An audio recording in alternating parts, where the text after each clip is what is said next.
Tre candidati forti, no? Due candidati forti, assolutamente. Ci sono anch'io, padovano, 31enne imprenditore. Sarà Jacopo Berti il candidato presidente per il Movimento 5 Stelle alle prossime regionali.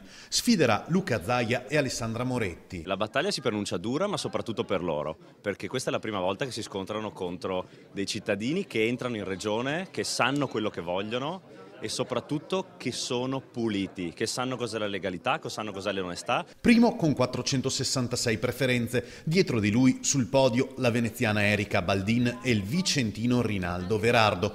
2500 in tutto i partecipanti al voto online. Berti aveva corso anche per il comune di Padova in coppia con Giuliano Altavilla. Il risultato dei grillini era stato deludente. Ho imparato cosa vuol dire anche confrontarsi con delle realtà politiche che purtroppo fanno dei poteri, delle lobby, le loro grandi forze e non delle forze dei cittadini. Non vanno a rappresentare i cittadini, vanno solo a rappresentare gli interessi che rappresentano.